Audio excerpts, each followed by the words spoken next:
మనం ఇక్కడి యాగం పూర్తి చేసి చాముండేశ్వరీదేవి ఆలయానికి వెళ్ళాలి.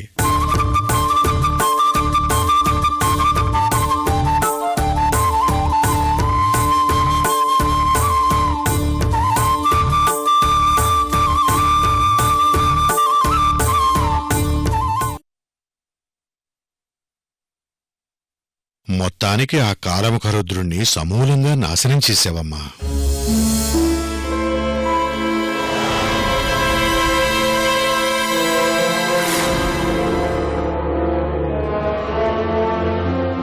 తరతరాల శత్రువుని రూపుమాపడం అంత సులభం కాదమ్మా.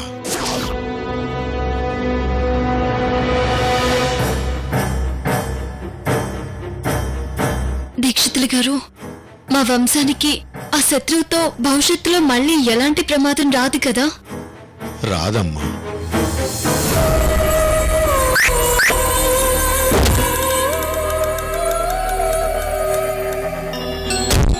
సంక్రాంతి తర్వాత వచ్చే అమావాస్య గండం తప్పిపోయింది. కానీ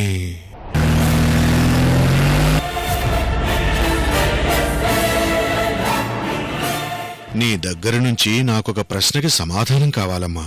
ఏంటా ప్రశ్న దీక్షితులు గారు? కాలముఖ రుద్రుణ్ణి అమ్మవారి విగ్రహం సహాయంతోనే కాల్చి బూడిద చేశారా లేదా?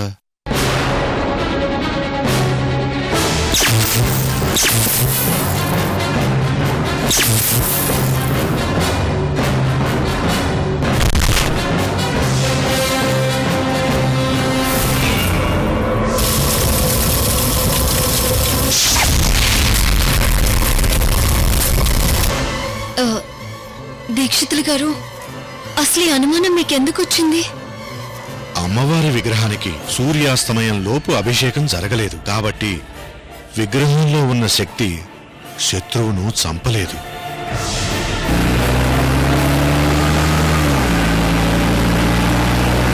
అలాంటప్పుడు మీరా శత్రువుని ఎలా సంహరించారా అని చిన్న సంశయం, అంతే. మా మధ్య పోరాటం జరిగింది. ఆ అమ్మవారి విగ్రహంతోనే కాలముఖ రుద్రుణ్ణి అంతమొందించాను దీక్షితులు గారు.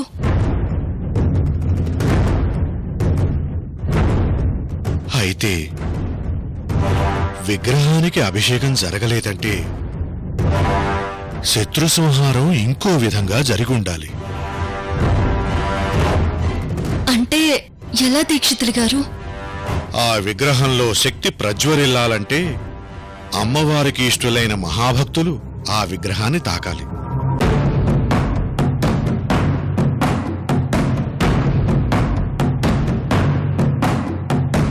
అలాంటి అమ్మవారి భక్తులు ఆ విగ్రహాన్ని తాకితే మనం చేయలేకపోయిన అభిషేకంతో సమానంగా శక్తి ఉద్భవించి శత్రువును నాశనం చేస్తుంది. అంటే చిన్నమ్మదేవి అమ్మవారి మహాభక్తురాలు కాబట్టి ఆ విగ్రహంతోనే కాలముఖ రుద్రుణ్ణి అంతమొందించుంటుంది. ఏదేమైతేనే శత్రునాశనం జరిగింది. అంతా అమ్మవారి దయ.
సంపూర్ణంగా జరిగిందా లేదా?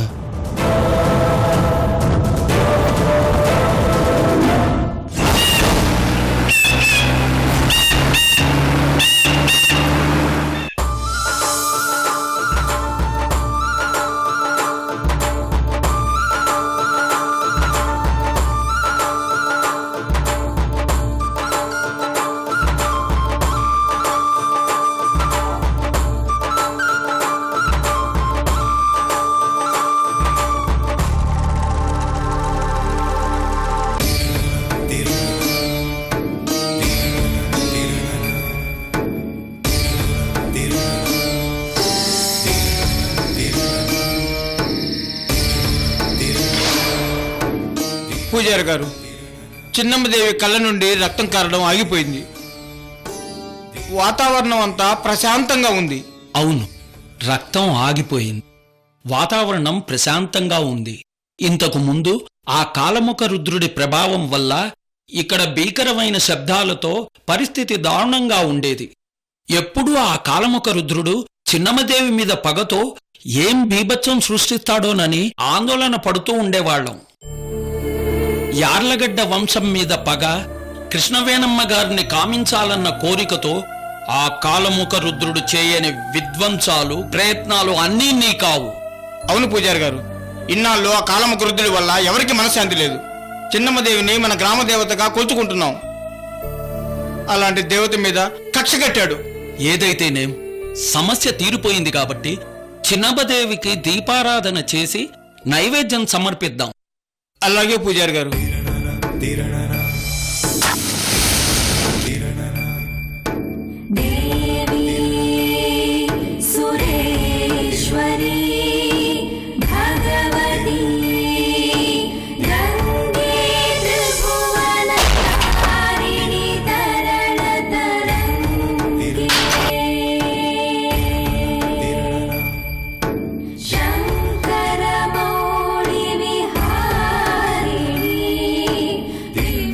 పూజారి గారు, ఎంత కాలానికి చిన్నమ్మదేవి దగ్గర దీపాలు ఎంత కలగా కనిపిస్తున్నాయి. అవును గోపన్న. పూజారి గారు, ఇప్పటి వరకు వచ్చే సమస్యలు ఇంతటితో ముగిసిపోయినట్లేనా? కృష్ణవేణమ్మ గారు అమ్మవారి విగ్రహం సహాయంతో కాలముఖ రుద్రుడి ఆత్మను ప్రత్యక్షంగా దహనం చేసిన దాన్ని బట్టి చూస్తే దాదాపు సమస్యలన్నీ ముగిసినట్టే. అందుకు సాక్ష్యంగా చిన్నమ్మదేవి ముందు దీపాలు దివ్యంగా వెలగడం, వాతావరణం నిర్మలంగా ఉండడం. అయితే కాలముఖ రుద్రుడి పేడ విరగడైనట్లేనా? ఆ కాలముఖ రుద్రుడి కథ ముగిసినట్టే.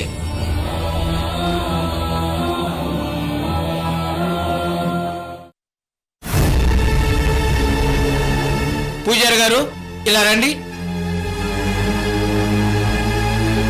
ఆ కాలముఖ రుద్రుడి బొడ్రాయి ఇక్కడ ఉండాలంటారా? దీన్ని మన గ్రామం ఆచారం ప్రకారం చిన్నమ్మదేవికి దండం పెట్టుకున్న తర్వాత ఇంకా చెప్పులతో కొట్టాలంటారా? గోపన్న, చిన్నమ్మదేవి వెలిసిన ఈ స్థలం చాలా పవిత్రమైనది. ఇటువంటి స్థానంలో అటువంటి అపవిత్రమైన రాయి ఉండడం వల్ల వచ్చిన భక్తులు చిన్నమ్మదేవితో పాటు ఆ కాలముఖ రుద్రుణ్ణి కూడా తలుచుకుంటారు. వాడి జ్ఞాపకాలు కూడా ఉండడానికి వీల్లేదు. ఆ రాయిని ముక్కలు ముక్కలుగా చేసి విసిరేద్దాం. అలాగే పూజారి గారు.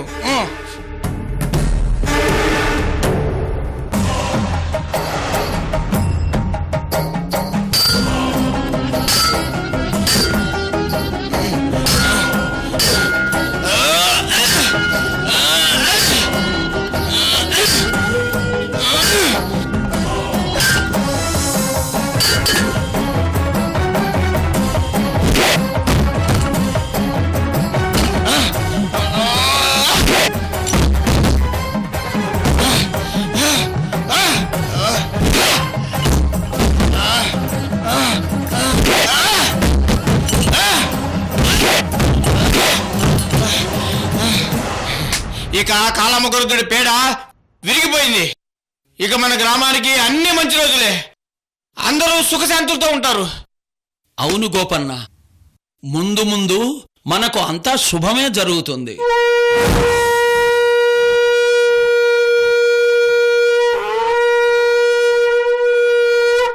లోకో విధిర్విజీవస్య జన్మ మృత్యుం జరాధికం దేశాయ మధ్యే స్థివిర్యాస్తి తద్రం రంగేత్ నాటకం. హర హర మహాదేవ శంభో శంకర.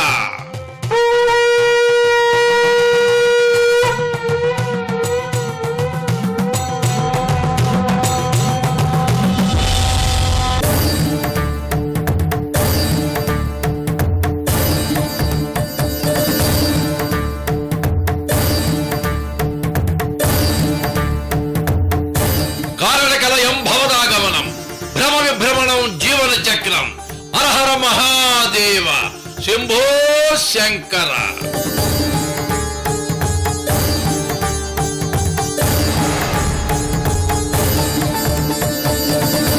నమస్కారం నమస్కారం స్వామీజీ.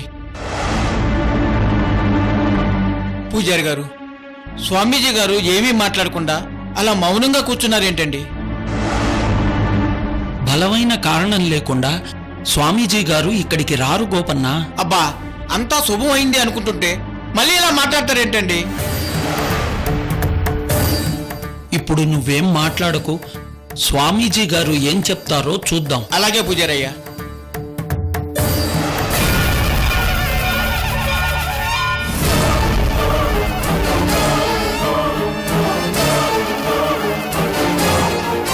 పూజారి గారు, ఇంతకు ముందు మీరేం చేశారు? ఆ కాలముఖ రుద్రుడి ప్రతిబింబమైన బొడ్రాయిని ముక్కలు ముక్కలుగా చేసి విసిరేశాం స్వామి. దానివల్ల ఏమిటి ప్రయోజనం? ఆ దుష్టశక్తి ఆనవాళ్లు ఉండకూడదని, దాని తాలూకు జ్ఞాపకాలు ఎవ్వరికీ రాకూడదని ముక్కలు చేసి విసిరేశాం స్వామీజీ. అది మీరెలా నిర్ణయిస్తారు? దేవుడు మంచిని ఎప్పుడు సృష్టించాడో చెడును కూడా అప్పుడే సృష్టించాడు.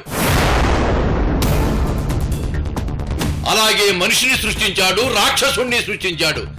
ధర్మం అధర్మం, సత్యం అసత్యం, పగలు రాత్రి, నిప్పు నీరు, గాలి శూన్యం.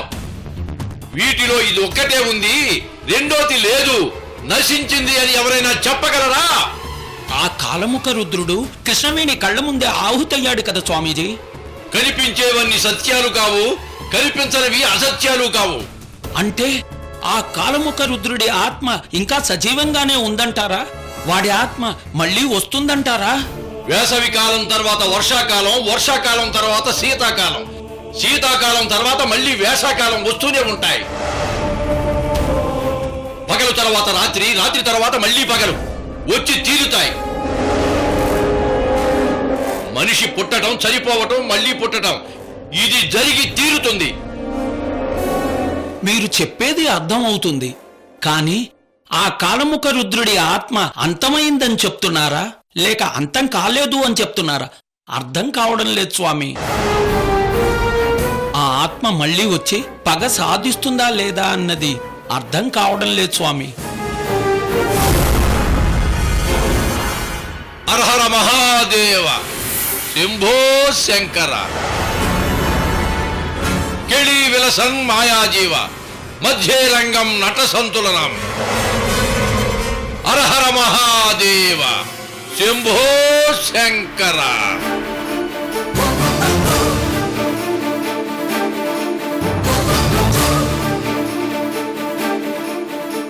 ఏంటిది పూజారి గారు?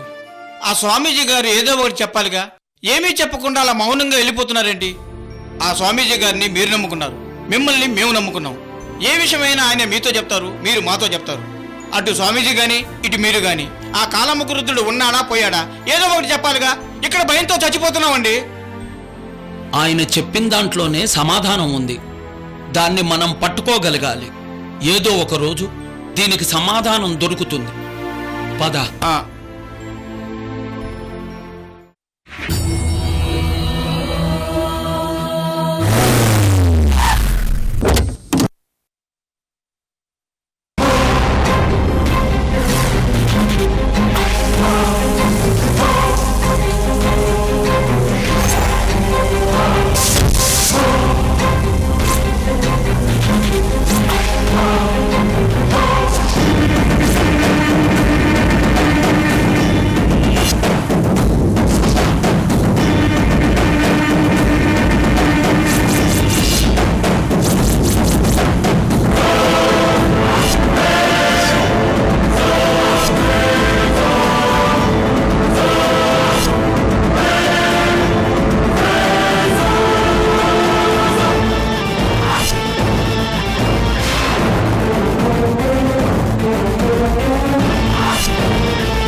నమస్తే కృష్ణవేణి గారు.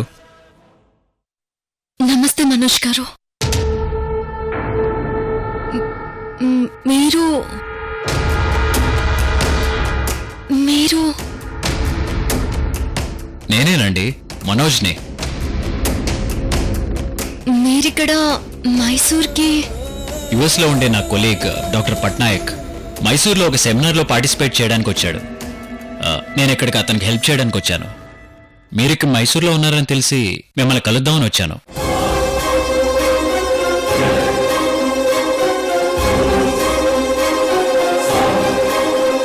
మీరు ఎందుకలా చూస్తున్నారో నాకు అర్థమైంది. అయ్యో, అదేం లేదు మనోజ్ గారు, ఏం లేదు. You most welcome. మీరు మా కోసం ఎంతో శ్రమ తీసుకుని ఇంత దూరం వచ్చారు. ప్లీజ్ కూర్చోండి.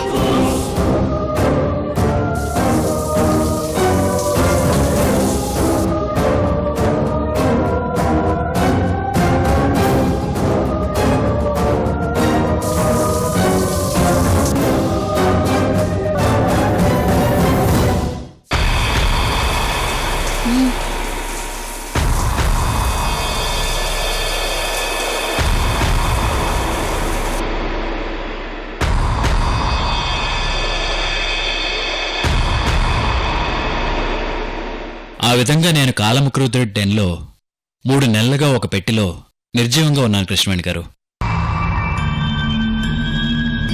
3 నెలల క్రితం మా నాన్నని కిడ్నాప్ చేసి నన్ను బలవంతంగా రప్పించుకున్నారు. ఆ తర్వాత మమ్మీ రూపంలో ఉన్న కాలముకరుద్రుడిలోకి నా ఆయుష్ను పంపించి వాణ్ణి బతికించారు. అవును మనోజ్ గారు, ఇన్ని రోజులు మీరే కాలముఖరుద్రుడు అనుకుని పొరపాటు పట్టాం. ఆ కాలముఖరుద్రుడి గురించి పూర్తిగా తెలుసుకుని మీకు చెప్పాలనుకునే టైంకి నేను వాళ్ళ దగ్గర బందీ కావాల్సి వచ్చింది. అందువల్లే ఈ ప్రాబ్లమ్స్ అన్ని క్రియేట్ అయ్యాయి. ఇంట్లో అందరినీ కిడ్నాప్ చేసి నన్ను ఒంటరిగా అవుట్ హౌస్ కి పిలిపించుకున్నాడు మనోజ్ గారు.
అంటే చివరి నిమిషంలో పెనుగంచి ప్రోలు చిన్నమ్మదే వచ్చి కాలముఖరుద్రుని కాల్చి బూడిద చేసింది.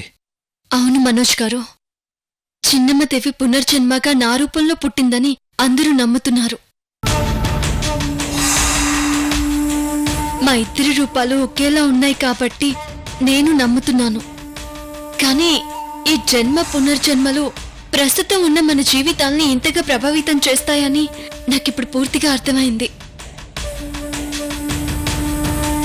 కృష్ణవేణి గారు, గత జన్మ తాలూకు పగలు ప్రతీకారాలు ఇవన్నీ సైంటిఫిక్గా ఆలోచిస్తే నిలబడవు. బట్ సమ్టైమ్స్ ఇదిగో ఇలా మీ లైఫ్లో జరిగిన ఇన్సిడెంట్స్ని బట్టి ఆలోచిస్తే ఖచ్చితంగా నమ్మాలి. సంకల్పబలం ఉన్న గొప్ప వ్యక్తులకు మాత్రమే గత జన్మ వైబ్రేషన్స్ ఇంకో జన్మకి ట్రావెల్ అవుతాయి. చిన్నమ్మదేవిగా పూజలు అందుకుంటున్న చెట్టు దగ్గరికి నేను చాలా రోజుల క్రితమే వెళ్ళాను.